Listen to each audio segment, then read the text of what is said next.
Mummy, मेरी पत्नी इस घर से अलग रहना चाहती है।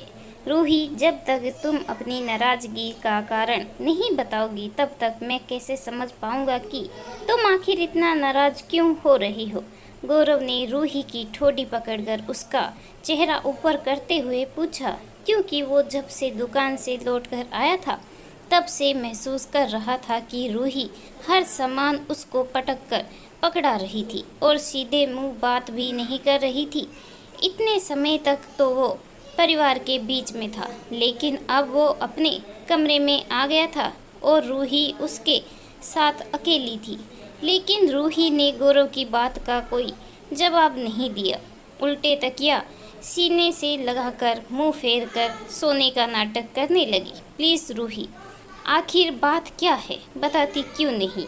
मैं कब से तुमसे पूछ रहा हूँ, लेकिन तुम हो कि कुछ बोल ही नहीं रही।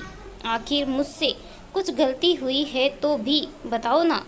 तुम जानती हो रूही कि मैं तुमसे बहुत प्यार करता हूँ। मुझसे तुम्हारी नाराजगी बर्दाश्त नहीं हो रही है। गौरव एकदम से जैसे रिहाने ही लगा और हकीकत भी यही थी कि गौरव रूही से बहुत ज़्यादा प्यार करता था। भले उन दोनों की शादी घर वालों की ही पसंद से हुई थी, लेकिन गौरव तो जैसे अब रूही का ही चेहरा देखकर जीता था। गौरव, मुझको इस घर में नहीं रहना। मैंने तुमसे पहले भी कहा है, मुझको अपनी निजी जिंदगी जीनी है। झटके से रूही उठकर बैठी और एकदम सपाट शब्दों में गौरव से बोली, लेकिन रूही, ऐसा आखिर क्यों कहती हो?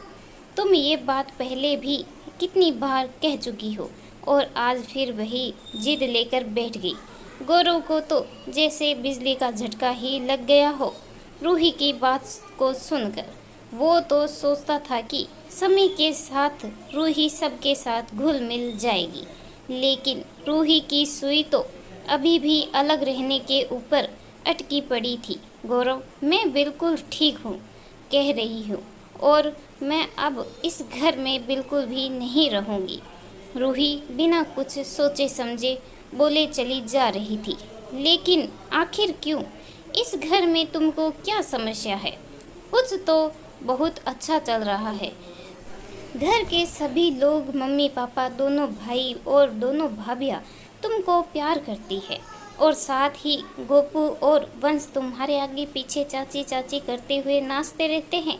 गौरव को तो रूही की बात सुनकर सचमुच बड़ा ताज्जुब लग रहा था, क्योंकि आज के समय में भी उसका घर परिवार एक आदर्श परिवार के रूप में पहचाना जाता था।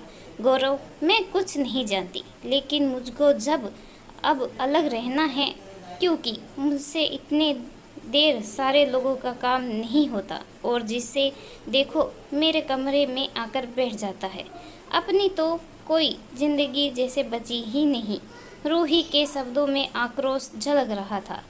रूही जब से वे ब्याह कर आई तब से ही थोड़ी अकड़ और बिगड़ेल स्वभाव की थी, लेकिन थोड़े दिनों तक तो परिवार की मर्यादा में रहना ही पड़ता है। लेकिन रूही, तुम अकेली कहाँ काम करती हो? दोनों भाभियाँ और यहाँ तक कि मम्मी भी बराबर से रसोई में सबके साथ लगी रहती है। सिर्फ खाना ही तो बनाना होता है, वो भी मिलजुल कर। बाकी के सारे कामों के लिए तो नौकर चाकर भी लगे हुए हैं। बस मम्मी और पापा को खाना किसी और से बनवाना पसंद नहीं है, और सही भी है, क्योंकि जो स्वाद और प्रेम तुम लोगों के बने भोजन में होता है, वो स्वाद और प्रेम शायद काम वालियों के हाथ से ना आए। गौरव ने रूही को समझाने का प्रयास करते हुए कहा, मुझको कुछ नहीं सुनना, मुझको बस अब इस घर से दूर रहना है। लेकिन रूही ने तो गौरव की बात सुनने और समझने की कोशिश भी नहीं की और मुंह फेर कर सो गई। रूही तो सो गई, लेकिन गौरव की आंखों की नींद ना जाने कहाँ उड़ गई। कितना खुशहाल परिवार है उसका। मम्मी पापा और भाई भाभी सब खूब खुशी खुशी एक साथ रहते हैं। दोनों भाभियाँ तो जैसे साक्षात माँ अन्नपूर्णा का ही अवतार है। लेकिन आज रूही ने तो उसके दिमाग में अलग रहने को लेकर बम ही फोड़ डाले थे। आखिर क्या और कैसे कहेगा वो सबसे रूही को अलग लेकर रहने के लिए। अभी उसकी शादी को सिर्फ 7-8 महीने ही तो हुए थे और रूही को सबसे अलग रहना था। हो सकता है कि ये रूही का बचपना हो, बाद में शायद सब कुछ संभल जाए। गौरव ने एक ठंडी सांस भरी और सोने की कोशिश करने लगा। सुबह जब गौरव सोकर उठा तो उसका सिर बहुत भारी हो रहा था। अचानक उसकी नज़र घड़ी पर गई। अरे बाप रे, 9 बज गया।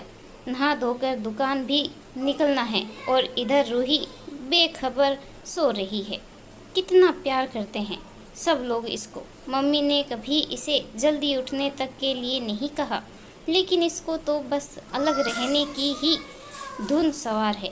ये सोचते हुए गौरव दुकान जाने के लिए तैयार होने लगा, क्योंकि उन लोगों की एक प्रतिष्ठित और काफ़ी बड़ी दुकान थी और इसी वजह से चलती भी खूब थी। तो तीनों भाई और पापा एक साथ बैठते थे। गौरव तैयार होकर दुकान निकल गया, लेकिन उस दिन ना तो रूही ने और दिनों की तरह गौरव से फ़ोन पर बात की, और जब गौरव ने फ़ोन किया तो उसने रिसीव भी नहीं किया।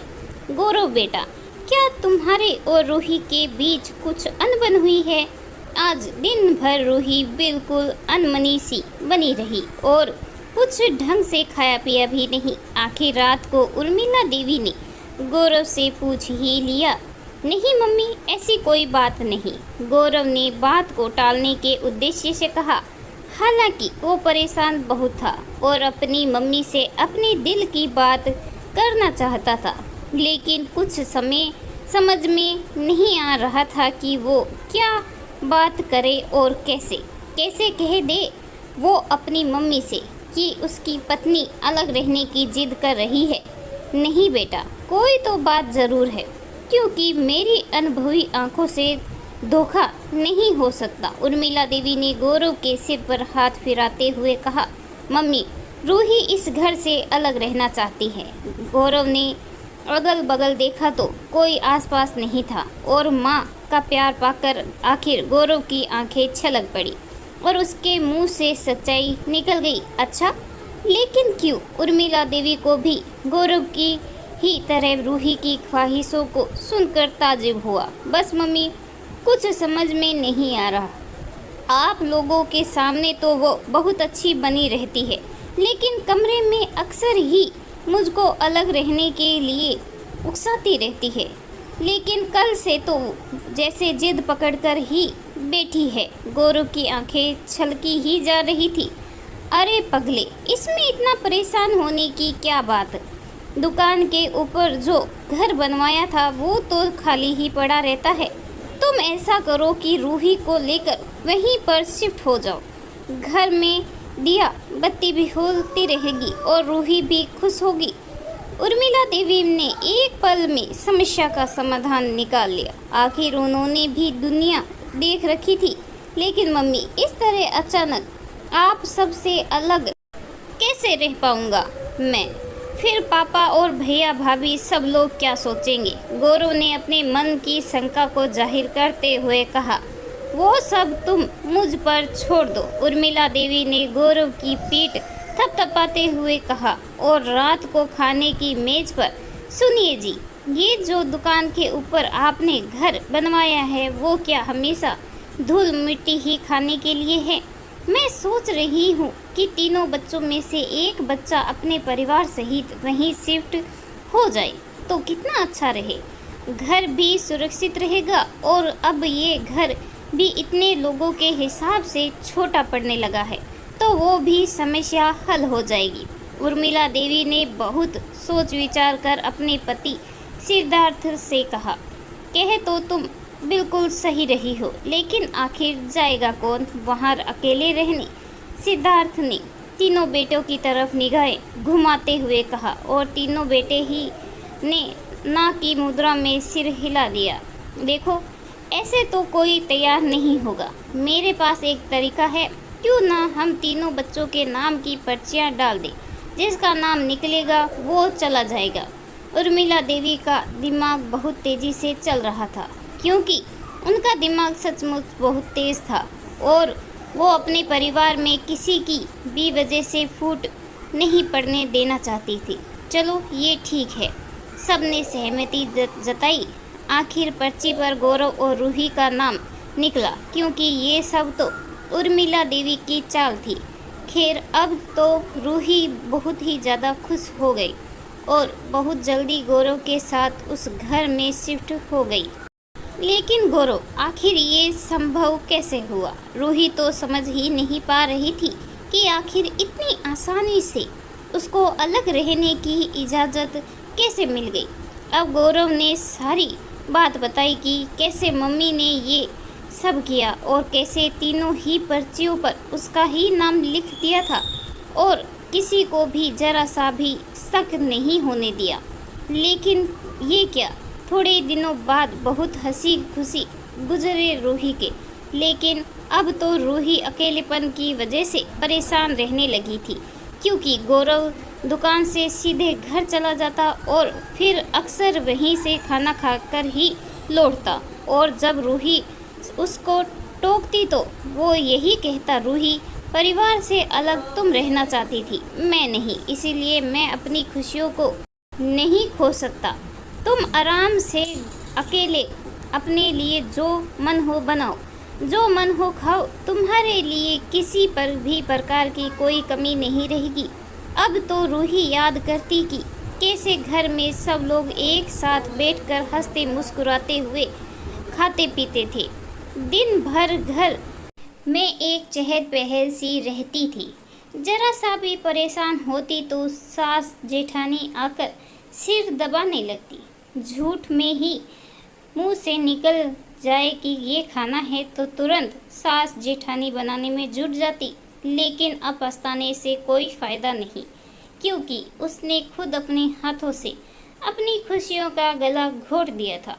और अब वो गौरव से वह घर वापस जाने के लिए भी कहे भी तो किस मुंह से, क्योंकि वो खुद जिद करके ही अलग हुई थी।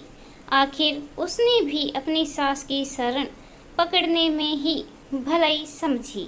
मम्मी जी, आप दोनों भाभियों में से कोई भी भाभी को वहाँ रहने के लिए भेज दीजिए, लेकिन मैं वहाँ पर नहीं रहूँगी। रूही ने एक दिन घर आकर अपना फैसला सुना दिया। लेकिन क्यों, आराम से तो रह रही हो वहाँ तुम, फिर क्या दिक्कत है? उर्मिला देवी ने आश्चर्य से पूछा।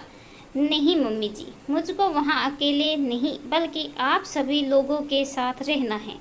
मैंने इतने दिनों में बहुत अच्छी तरह से जान लिया है कि जो आनंद और प्यार सबके साथ रहने में है वो अकेले में नहीं। और फिर गौरव भी यहीं बैठे रहते हैं। अब मैं वहाँ पर बिल्कुल भी नहीं जाऊँगी, रूही ही स्वर में बोली। लेकिन यहाँ तो सबसे साथ काम भी करवाना पड़ेगा और तुम्हारी प्राइवेसी भी नहीं बचेगी, उर्मिला देवी ने छेड़ते हुए कहा। मुझको सब मंजूर है, लेकिन अब मैं आप सबसे दूर नहीं रह सकती। रूही रोते हुए उर्मिला देवी से लिपट गई। चलो भाई, तुम जहाँ चाहो वहाँ रह सकती हो, लेकिन एक बात याद रखना, जो प्यार दुल्हार और सुख अपनों के साथ रहने में है, अलग रहने में बिल्कुल भी नहीं। उर्मिला देवी ने अपने कलेजे से लगाए लगाए ही रूही से कहा। जी मम्मी जी, मुझसे ज़्यादा बेहतर ये भला अब कौन समझ सकता है। और शाम को ही रूही का सारा सामान वापस फिर से पुराने घर में आ गया और सबसे ज़्यादा खुश था गौरव, जिसको अपने परिवार के साथ रहने का सौभाग्य फिर से प्राप्त हो गया था।